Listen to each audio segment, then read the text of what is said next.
탈북하시는 분들 보면은 남한 드라마 때문에 탈북하신 분들 굉장히 많거든요. 태양의 후예의 송중기 배우님을 보고 준기 오빠 하고 이제 나 준기 오빠 만나러 남한 가야 돼. 이제서야 탈북하길 진짜 잘했구나 라는 생각을 하게 되는 것 같아요. 지금의 제 시선으로 봤을 때 북한과 남한 뭐 이런 게 다 보이면서 이젠 어느 정도 바라보는 시선이 좀 성장한 상태잖아요. 근데 이 정도면 여기에서 저한테 광고 들어와야 됩니다. 하나원에서 먹었던 북한에서의 데이트는 이제 집 근처를 불러서 이제 그 뒷골목에서 손만 잡았는데 뭐 임신한 줄 알고 막 임신 막 이 약을 먹는 경우도 이제 봤었고요. 피임도 모두 그냥 있는 자들만의 특권 같은 느낌? 콘돔이란 게 있는지를 모르는 사람들이 태반이에요. 여성들이 안쪽에다 뭐 그런 기구를 시술? 그런 게 있다고 하거든요. 밥 한 번 먹어요는 아직까지 잘 모르겠어요. 안녕하세요. 올해 바뀐 나이로 만 22세, 탈북한 지는 9년차 된 서연경이라고 합니다. 현재 이제 대학을 다니다가 휴학을 하고 이제 유튜브 그런 컨텐츠 활동을 하고 있어요. 남한에 정착하면서 가장 어려웠던 점이나 문화적으로 충격받았던 일이 있다면 어떤 게 있었나요? 처음에는 쓰는 말이 조금 달라서 그게 좀 어려웠죠. 왜냐면은 북한은 외래어를 거의 안 써요. 뭐 순 우리말 혹은 이제 일제시대 때 쓰던 그런 일본어가 조금 남았고, 그리고 그 외에는 한자어를 조금 많이 쓰기도 하고, 그냥 순 우리말의 비중이 엄청 큰 나라거든요. 근데 이제 여기 오니까 인플레이션이 뭔지, PPT는 또 뭔지, 아니 영어 왜 이렇게 많이 써요? 너무 약간 어지러운 거죠. 그리고 외래어만 쓰면 모르겠는데 어린 친구들이 이제 그들만의 그 유행어가 있잖아요. 줄여 쓰거나 아니면은 뭐 밈에서 유래된 용어라 쓴다던가 못 알아들어요. 진짜로 하나도 못 알아들어서 뭔가 조금 뽁뽁이 같은 느낌? 다들 이렇게 모여서 자기들만의 얘기를 하는데 나 혼자 없어서 그게 뭔데? 약간 이런 포지션이었어요. 제가 중학교에 편입을 하다 보니까 중학교 때는 되게 아이돌에 관심이 굉장히 많을 나이잖아요. 그 어린 친구들이. 그러다 보니까 자기들만의 그 팬덤이 따로 있어가지고 어느 그룹 노래 뭐 신곡이 나왔는데 대박이지 않냐? 막 이러고 뮤비가 또 뭔데? 뮤비 뭐 대박이지 않냐? 하나도 못 알아듣겠어. 진짜 그래서 그것 때문에 되게 힘들었던 기억은 좀 있는데 저는 되게 주변 사람들 인복이 조금 많은 편인 것 같아요. 그래서 친구들도 되게 착한 친구들을 사귀었었고 그래서 그 친구들 덕분에 좀 빠르게 적응한 것도 있는 것 같아요. 되게 너무 착해요, 제 친구들 진짜. 아직까지도 친하게 지내고 있는데 그 친구들이 되게 친절하게 이건 이거고 저건 저거고. 근데 그 한 번 들어서 기억을 못 하잖아요. 그래서 다음번에 또 물어봐요, 제가. 그러면은 또 짜증도 안 내고 제대로 착하게 알려주고. 그래서 그 친구들 덕분에 적응을 굉장히 빨리 했죠. 위요. BTS 위. 지금은 딱히 관심이 그냥 약간 아이돌, 가수 이런 거에 관심이 크게 없는데 그래도 그 용안을 보고 있으면 기분이 안 좋을 수가 없거든요. 저 입국하자마자요. 그러니까 이제 하나원에서 4개월 정도를 있었는데 그 있는 동안 TV를 엄청 많이 보잖아요. 이렇게 채널 돌리다 보면은 이제 그 뮤직뱅크 아니면은 뭐 그런 게 나와요. 아무튼 아이돌들이 나와서 춤추고. 근데 거기에 방탄이 나오는 거죠. 이제 그때 당시에 봤던 게 피땀 눈물이었던 것 같아요. 딱 봤는데 처음 느껴본 문화 충격. 저는 북한에 있을 때 그 K-팝을 접해보지 못했거든요. 디즈니 애니메이션이나 보고 애니메이션 위주로 봤었지 막 K-드라마 이런 거 잘 많이 보진 않았어요. 게다가 K-팝 너무 충격적이야. 아니 이렇게 잘생긴 사람들이 나와서 춤을 추고 끼를 부리고 너무 근데 와중에 그 김태용이라는 그 멤버가 너무 눈에 띄는 거예요. 그 이목구비가 제 인생에서 처음 보는 느낌의 그 배치의 이목구비였어요. 남잔데 이렇게 예쁠 수가 있나 싶기도 했고 그래서 그때 저 사람 누구야? 하면서 이제 한국 그 사회에 나와서 생활을 하면서 좀 더 관심을 가졌던 것 같아요. 썸? 연애는 그렇게 많진 않았고요. 또 그닥 그렇게 많진 않았는데 있을 만큼은 있었죠. 썸이라는 거 저는 연애를 아직까지 뭐 급하지는 않은 건가? 제가 이때까지 성인이 되고 나서부터 연애를 좀 해봤거든요. 그 학생 때는 아예 안 했었고 성인이 되고 나서부터 연애를 조금 했었는데 그렇게 막 시원치가 않고 만족스럽지가 않고 뭐라고 해야 되지? 다들 그 연애를 하면은 뭐 세상이 핑크퐁으로 보인다나 뭐라나 뭐 그러잖아요. 그런 느낌 전혀 없었고 그냥 딱히 모르겠어요. 뭐 이제 주변에서 예쁘게 사귀는 친구들 보면은 응원해. 예쁘다. 응원은 하게 되는데 부럽진 않은 것 같아요. 뭐라 해야 되지? 그냥 혼자가 좋아요, 아직까지. 처음 본 나만의 연애 프로그램이나 드라마는 어떤 느낌이었나요? 근데 연애 프로그램 그거 아니에요? 그 대본? 현실적으로 그 멀쩡한 사고방식을 지닌 그 성인 일단 25세 이상이 되게 많잖아요. 그 프로그램 보면. 그럴 수가 없거든요. 절대. 그 사고방식과 멘트가.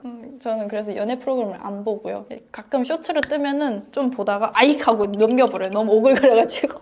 그리고 드라마는 굉장히 재밌죠. 연애 드라마는 괜찮아요. 그 예를 들어서 도깨비, 그리고 또 제가 굉장히 재밌게 봤던 거는 또 별의 소원 그대, 그리고 구름이 그린 달빛, 그런 사극 풍의 연애 드라마도 굉장히 좋아하고요. 근데 한국은 드라마를 굉장히 잘 만드는 것 같긴 해요. 이런 대작들을 보면은 그 사람의 그 심정을 두근두근하게 하는 그런 게 있는 것 같아요. 네.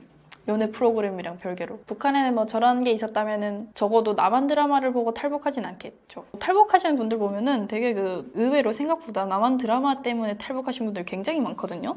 근데 북한에 저런 드라마가 약간 자체적으로 생산이 가능하다? 그러면 이제 그걸 보고 탈북하시는 분은 없었을 거예요. 예를 들면은 태양의 후예의 송중기 배우님을 보고 이제 중기 오빠 하고 이제 나 중기 오빠 만나러 남한 가야 돼. 약간 이런 느낌인 거죠. 북한 분들은 굉장히 순박하십니다. 저처럼요.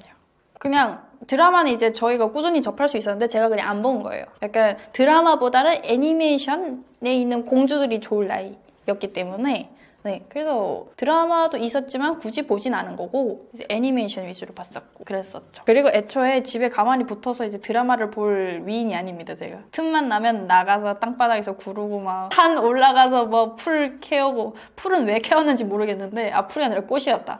진달래가 굉장히 이르게 폈다가 이르게 지는 꽃이잖아요. 그래서 진달래를 꺾는 자가 올해 운세를 다 가지는 자다 이래가지고 그 수업 째고 그 산 올라가서 진달래 꺾고 오는데 그때가 되게 그 비가 좀 많이 내렸었어요. 그래서 비가 내릴 때 산 올라가면 굉장히 위험하잖아요. 벼락 그런 위험도 있고. 근데 이제 어찌됐지 올라갔는데 사람들이 다 진달래 다 꺾어 갔더라고요. 그 진달래 꺾어서 어디다 쓰려고 하는 건지 모르겠는데 아마 그게 어느 정도 약에 쓰였던 것 같기도 해요, 진달래가. 그래서 저는 꽃 한 송이도 구경을 못했습니다. 즐거운 유년 생활을 보내신 것 같은데 아버지가 탈북하자고 했을 때 어떤 기분이셨나요?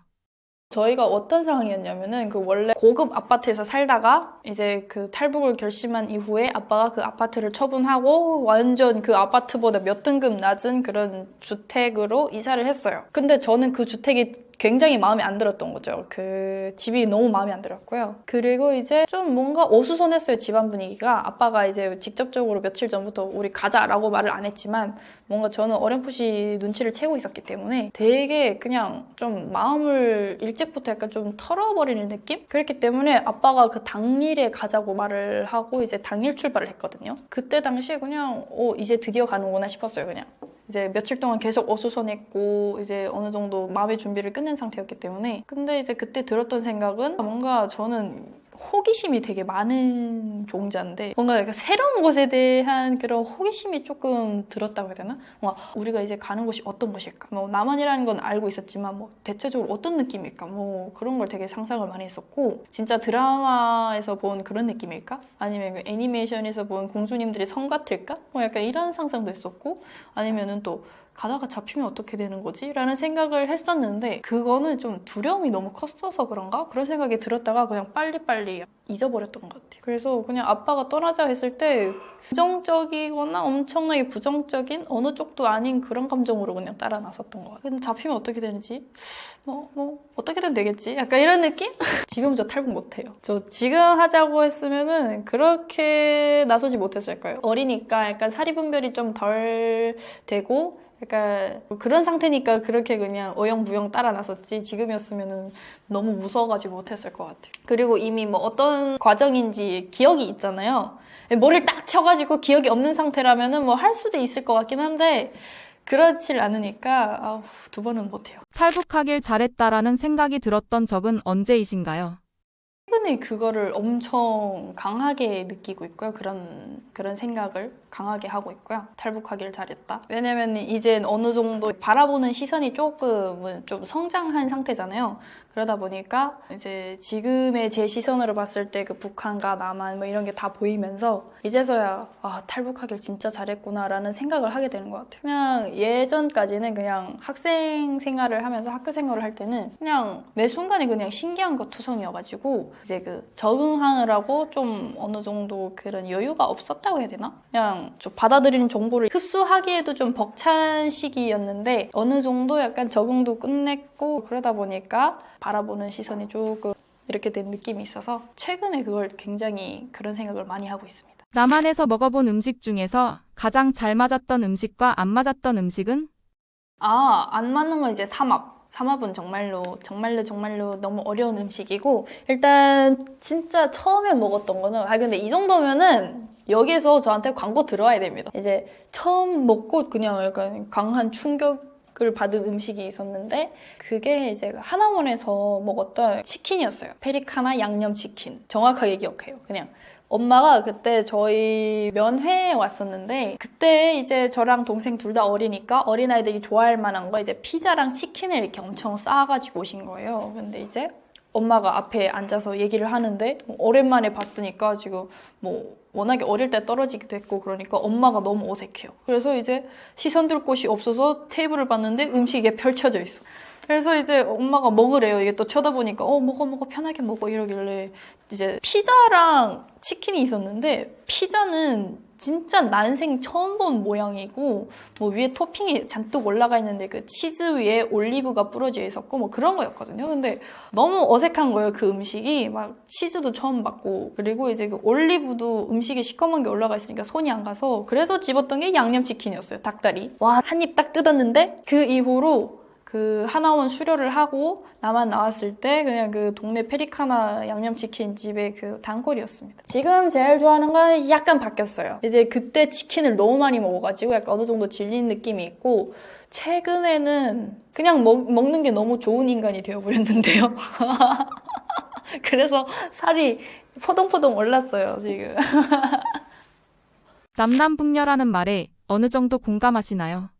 근데 진짜로 이제 모르겠어요. 제가 이제 그 예전 한 몇 년 전까지만 해도 남남북녀 맞는 것 같기도 하고 뭐 이런 생각을 했었는데, 솔직히 말씀드리면은 성인 이후로 남남북녀에 대해서 그렇게까지 크게 동의를 하진 않는 것 같아요. 왜냐면은 뭐 물론 북한에도 예쁜 분들 굉장히 많습니다. 근데 남한 여성분들?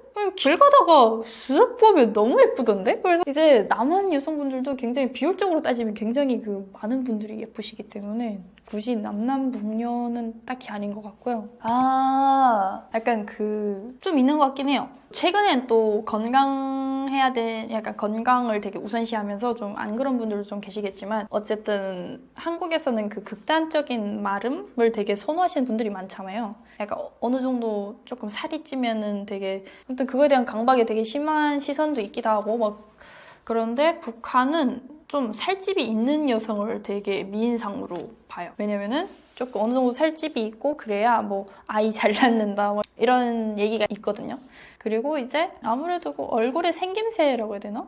북한 분들 되게 그 착실해 보이는 느낌? 그러니까 약간 맏며느리상을 되게 좋아하시는 것 같아요. 약간 그러니까 뭐 현모양처 같은 느낌을 되게 선호하시는 거고요. 그리고 또 얼굴 딱 봤을 때 그런 느낌이 보이는 여성들. 그리고 한국 분들은 어떤 여성을 좋아하시나요?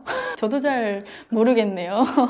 제가 그 주변에 그 아빠 친구들 북한에서 오신 분들이 있을 거잖아요. 근데 그분들이 항상 보면은 현경이는 북한보단 남한에서 약간 먹힐상이라고 이렇게 얘기를 해주시거든요. 그 어른분들이. 그러니까 그분들이 말씀하신 거니까 저는 남한에서 더 먹히는 얼굴이 아닌가 생각을 제 입으로 비슷해요. 이렇게 복스럽게 생기고 뻥뻥하고 되게 약간 딱 보고 있으면은 복스럽게 생겼다는 말이 좀 나오잖아요. 그런 느낌? 김주애, 그리고 그 와이프가 누구였죠? 이설주 같은 여성이 되게 그 미인상이에요. 북한의 미인상. 북한과 남한의 연애 방식이나 데이트에 다른 점이 있나요? 아무래도 많은 다른 점이 있는데, 이제 가장 큰 거는 이제 길바닥에서 손을 잡을 수 있느냐 없느냐. 이제 거기서부터 시작을 하기 때문에 굉장히 많은 다른 점이 있겠죠. 북한에서의 데이트는 이제 집 근처를 불러서 이제 그 뒷골목에서 몰래 손을 잡고 부끄러워서 막 손만 잡았는데 뭐 임신한 줄 알고 막 임신 막 이 약을 먹는 경우도 제가 봤었고요. 북한에서. 그리고 그냥 굉장히 사람들이 그 성에 대한 인지도가 현저히 낮고 성교육도 못 받았기 때문에 다 순박합니다. 순박한 시골 청년들 같아요. 근데 남한은 공공장소에서 막 키스도 하고 손도 막 잡고 손 잡는 걸로 뭐라는 사람은 없잖아요. 남한에서 일단 그게 제일 큰 다른 점? 왜냐면 북한에서는 남자와 여자가 둘이 손잡고 다니면은 아우 저 봐라 저 대답부터 뭐 하냐고 막 약간 안 좋게 자꾸 이렇게 손가락질을 하기 때문에 바라보는 관점도 많이 다른 것 같아요. 그래서 막 보통은 남한에서는 연애를 그렇게 막까지 막 엄청 진지하게 처음 만날 때부터 난 너랑 결혼할 거야 막 이렇게 시작하진 않잖아요. 조금 어느 정도 약간은 가벼운 마음으로 좀 시작을 하는 것 같은데 점차 알아간다는 마음으로. 근데 북한은 이제 어느 정도 좀 상대방에 대해서 그런 이해력이 쌓인 상태에서 연애를 시작해요. 왜냐면은 이제 결혼을 생각하기 때문에. 그래서 북한에서 연애를 한다 이꼴 결혼 상대다. 약간 이런 느낌? 게임 도구가 있다는 건 알지만 그걸 뭐 사용 방법이라던가 그리고 또 여기선 편의점에서 피임 도구를 되게 흔하게 볼 수 있는데 북한에서는 없어요. 피임 도구 뭐 구할 데가 없어요. 굉장히 그리고 일반 서민들이라고 해야 되죠? 서민들은 그런 피임 도구에까지 돈을 쓸 만한 그런 돈이 없고요. 그렇기 때문에 피임 도구도 그냥 있는 자들만의 특권 같은 느낌? 있는 자들만 쓸 수 있는 느낌? 그리고 피임 도구도 여러 가지가 있는데 그런 콘돔이란 게 있는지를 모르는 사람들이 태반이에요. 그래서 대개는 여성들이 안쪽에다 뭐 그런 기구를 그렇게 시술? 그런 게 있다고 하거든요. 남한 사람들의 대화 방식이나 예절 중에서 특히 놀라웠던 점이 있었다면 알려주세요. 아, 나중에 밥 한 번 먹어요. 나는 그게 진짜로 먹자는 소린 줄 알고 우리 언제 먹어요? 언제 뭐 먹어요? 그랬던 기억이 있습니다. 약간 그런 화법? 인사치레로 하는 말들이 되게 많은 것 같아요. 왜냐면 북한에서는 물론 이제 밥 한 번 먹자 하면은 진짜 먹자는 얘기였고 그리고 하고 싶은 말이 있으면 굳이 돌려서 하는 사람은 거의 없었던 것 같아요. 일단은 제 주변에서 봤던 빅데이터에 의하면. 근데 이제 막 엄청나게 돌려서 돌리고 돌려서 이제 겨우 내뱉은 말 속에 또 진의를 숨기고 있어. 이런 화법이 저는 굉장히 낯설고 어렵고 미안한데 나 솔직하게 말해도 될까? 하고 좀 솔직하게 말했으면 좋겠고 뭐 그런 느낌이 있는 것 같기도 하고 네, 그런 문화? 되게 화법이 좀 많이 다른 거에 대해서 놀랐던 것 같습니다. 저도 지금 굉장히 돌려서 말하고 있네요. 이게 근데 반사회적 인격장애로 약간 조금 따돌림 받지 않으려면 어느 정도 익숙해져야 됩니다. 왜 로마에 왔으면 로마의 법을 따르라고 여기 와서도 북한 사람처럼 야 너 머리 못생겼어 너 뭐 묻었는데 그거 되게 안 어울린다 뭐 이렇게 말을 하면은 안 되죠. 그 밥 한 번 먹어요는 아직까지 잘 모르겠어요. 내뱉는 사람마다 이게 좀 진짜로 밥 한 번 먹자고 하는 사람들도 있더라고요. 성향에 따라서. 그래서 밥 한 번 먹어야 하면은 눈이 이렇게 쳐다봐요. 진짜일까? 아 진짜로요.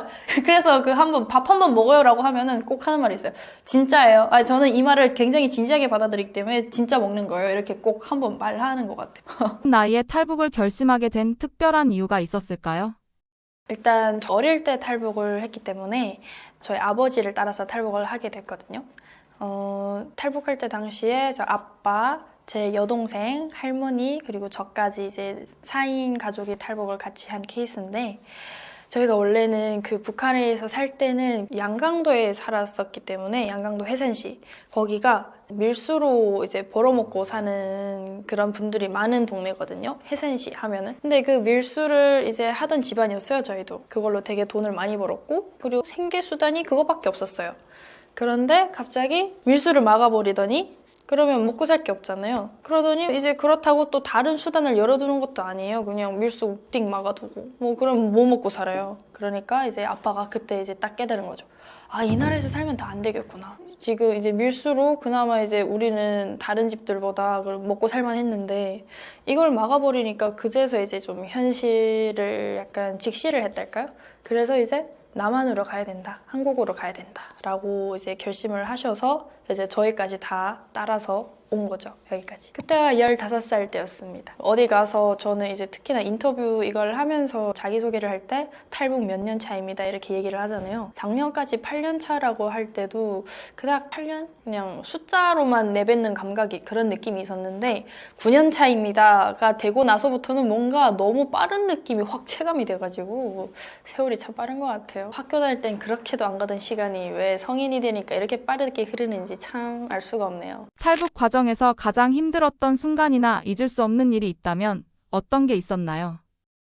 이제 국경을 넘을 때였는데 그 이제 북한은 10월이면 눈이 내리거든요. 이제 눈이 조금 한 차례 내렸고 밤에 이제 저희가 산을 넘었는데 밤에도 되게 하였어요. 눈 때문에. 눈도 내렸었고 그날따라 또 보름달 엄청 커다랗게 떴었고 그래서 엄청 하얘서 거의 뭐 이 전직불 없어도 다 보일 지경이었는데 국경을 넘기 전에 북한 쪽에서 잠복 근무를 서고 있었던 군인이 있었던 거예요. 땅을 이렇게 파두고 추우니까 그 안에 들어가서 이렇게 쭈그리고 자고 있었는데 총대가 다 보이고 군인이 얼굴이 보일 정도였어요. 앳된 얼굴이. 전날에 눈이 안 내리고 보름달이 아니었다면 모르고 그냥 맞닥뜨렸겠죠. 근데 이제 진짜 너무 감사하게도 미리 발견을 하고 피해갔던 기억? 그 기억이 좀 되게 선명하게 남아있는 것 같아요. 아직도 떠올리면 조금 머리가 조금 곤두서긴 하거든요. 왜냐면은 그 군인 피하려고 보니까 뒤에 그 군인 초소가 있었는데 거기서 교대를 하려고 하는 건지 아니면 그냥 순찰이었는지 모르겠는데 전직불을 비치고 이제 군인이 막 나옵니다. 그걸 뭐라고 해야 되지? 약간 진퇴양난이라고 하나요? 그런 기억이 좀 되게 박진감 넘치는 긴장됐던 기억으로 남아있고요. 그리고 이제 그 태국 수용소에서 있었던 일인데 제가 거기 입소를 하자마자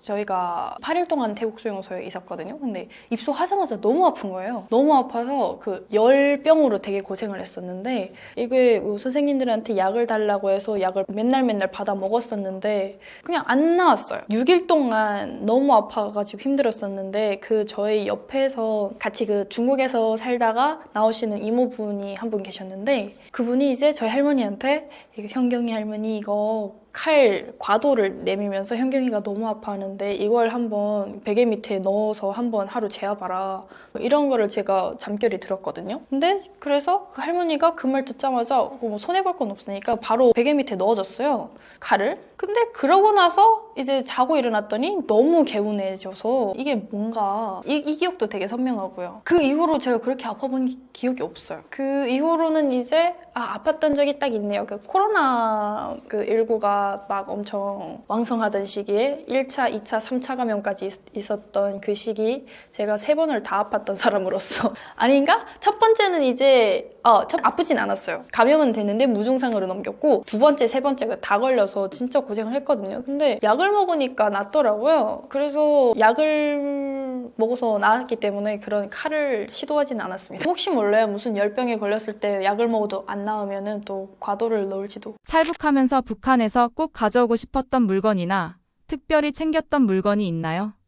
저는 이제 와서 진짜 너무 많은 아쉬움이 남는 게 저희 어릴 때부터 그러니까 북한에 있을 때 저희 사진 되게 많이 찍었었거든요. 그 사진을 싹 다 태우고 온 게 그게 너무 아쉽고 너무 자꾸 뭔가 얹히는 그런 게 있어요. 사진이라는 게 뭐 그런 추억이 담긴 물건이잖아요. 이걸 못 가져온 게 너무 자꾸 생각나고요. 그리고 이제 특별히 챙겼던 거는 그때 당시에 제가 그 핸드폰을 갓 이제 사가지고 들고 다닐 때였는데 그래서 핸드폰이 너무 아까웠던 거예요. 그래서 그 유심은 이제 추적당할 수도 있다고 해가지고 빼서 버리고 이제 아빠 몰래 사실 저 약간 몰래 가지고 온 거거든요. 핸드폰을 그렇게 몰래 가지고 와서 이제 중국산 쪽으로 넘었고 이제 산 건너고 이제 밤에는 산을 걷고 낮에는 그 산 안에 들어가서 뭐 밥 먹고 이럴 때 주머니에서 핸드폰이 툭 하고 떨어진 거예요. 아빠가 깜짝 놀라서 이거 뭐냐 이래서 혹시 몰라서 유심은 빼고 가져왔다고 지금 배터리만 있는 상태라고 이러면서 보여줬어요. 이러니까 아빠가 처음에 약간 좀 혼내려고 그랬었는데 생각해보니까 나쁘지 않았던 거예요. 그래서 그 영상을 찍었어요.